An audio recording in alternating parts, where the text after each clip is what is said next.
This is Chicken Nanban, a legendary fried chicken from southern Japan that completely breaks the rules. It's shallow fried till crispy, drenched in a sweet and sour vinegar glaze, and smothered in a rich Japanese-style tartar sauce. It sounds chaotic, but it's absolute perfection. The secret to this incredible texture is all in the unique batter, which we'll get to in a minute. Let's get started. First up, we're making the Japanese tartar sauce because it needs time in the fridge for the flavors to meld. It all starts with a single hard-boiled egg. We'll start it off in cold water, and once it hits a boil, let it cook for about 10 minutes. While that boils, we need to finely mince a small onion and about 2 tablespoons of rakkyo. These are Japanese pickled scallions. If you can't find these pickled gems, no problem. Standard sweet pickled relish makes a great substitute. Once the egg is ready, let's mash it up and put this all together. Now, if you're used to American tartar sauce, this is gonna look and taste a bit different. American style is usually tart, tangy, and lighter with more of a vinegary punch. But Japanese tartar sauce is incredibly rich, chunky, and packed with hard-boiled egg. It's almost like a hybrid between tartar sauce and an elite egg salad. Give that a good mix, pop it into a sealed container, and let it chill in the fridge while we prep the rest. Before we get to that secret batter, let's quickly make the sweet and sour Nanban sauce. Into a saucepan, add 3 tablespoons of soy sauce, 3 tablespoons of rice vinegar, and 2 tablespoons of sugar. Put it over medium heat just until that sugar completely dissolves.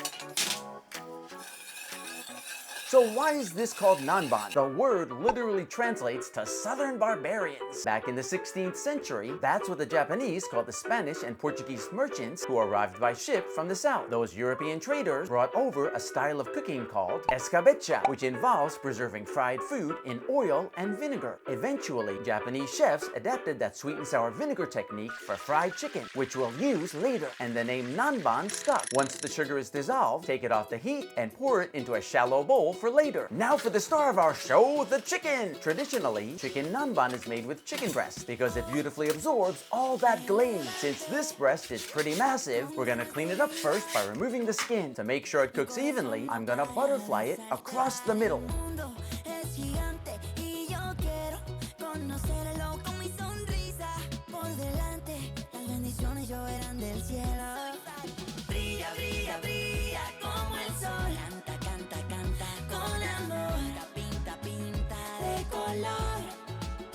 This actually gives us 4 pieces. Because they're already sitting at the same thickness, there's no need to bring out a meat mallet to hammer them down. All they need now is a generous pinch of salt and black pepper on both sides.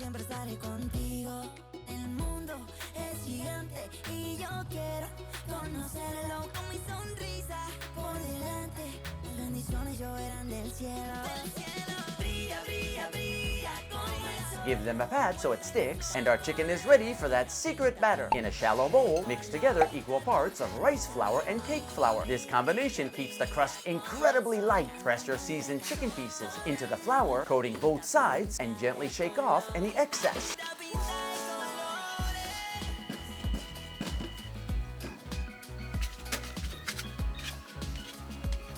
Before we finish the coating, let's get our oil ready. Pour oil into a frying pan, not too much, as we're doing a traditional shallow fry instead of a deep fry. While that heats up, let's reveal the secret. Crack 2 eggs in a shallow bowl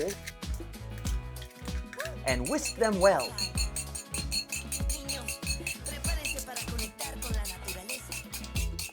Right before the chicken hits the oil, dip each floured piece into the beaten egg, making sure it's completely submerged on both sides. This pure egg coating is what gives chicken nanban its distinct fluffy texture. Let's check the oil. I'm using a thermometer to hit exactly 340 degrees Fahrenheit or 170 degrees Celsius, and I highly recommend you do the same so you can regulate the heat perfectly. Carefully lay the chicken into the pan. Now here's an essential tip. Don't touch the chicken for the first full minute. If you move it too early, that delicate egg batter will tear away from the meat and ruin your crust. Now let it cook for 4 minutes.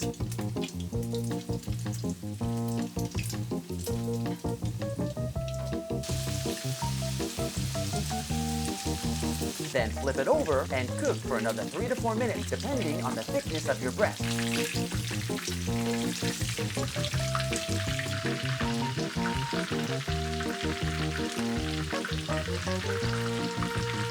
As soon as the chicken is ready, drop each hot piece immediately in that sweet and sour nanban sauce. Let it soak for about 5 seconds per side so that fluffy egg crust can absorb the glaze like a sponge. Then move it to a cutting board. Repeat this for all 4 pieces.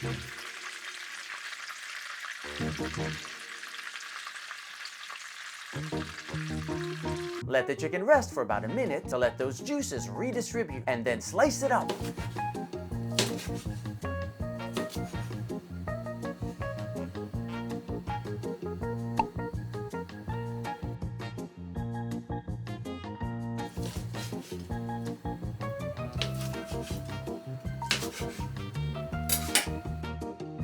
Wow, look how incredibly juicy that breast meat stays. Now let's plate it up.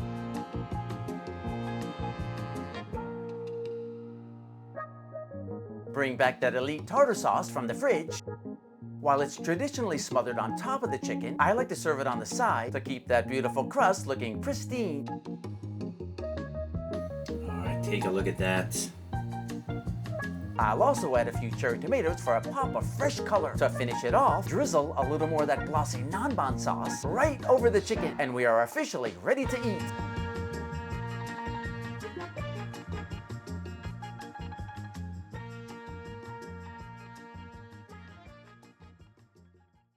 But look at that.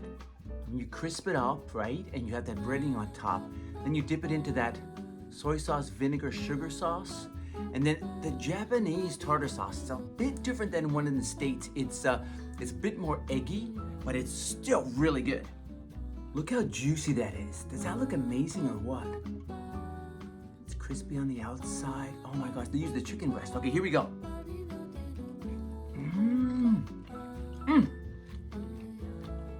That's fantastic. Wow, that is delicious. It's like tangy from the vinegar sauce there, the vinegar and soy sauce. It's a bit tangy, but it's so good. Oh my goodness. Okay, let's try. And the chicken is so tender. You can use chicken thighs in this one too if you want. But here is the, I made this like really crunchy, so I put a lot of onions. And you put relish, but I put these pickled onions too, these small pickled onions. Let's try this.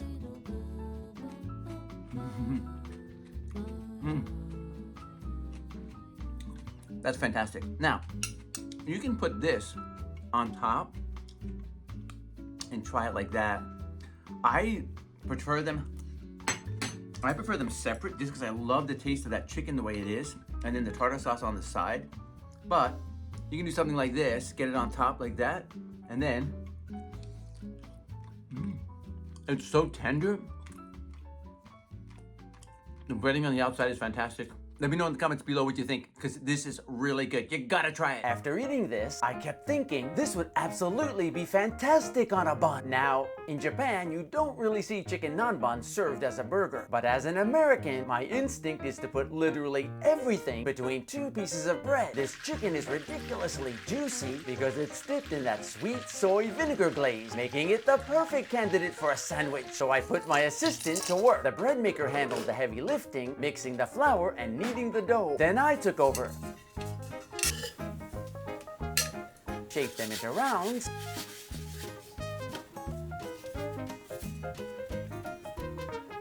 Let them proof.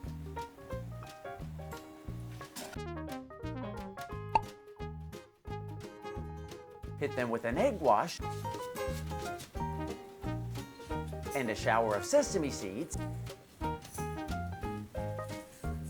and bake them fresh. Once the buns were ready, we built the stack. Crispy glazed chicken, a fresh slice of lettuce to block the moisture, and a mountain of that chunky tartar sauce. Verdict? It was absolutely amazing. Trust me, you need to try this. Thanks so much for watching. Don't forget to like and subscribe for more easy recipes and adventures from Japan. See you next time. Sayonara!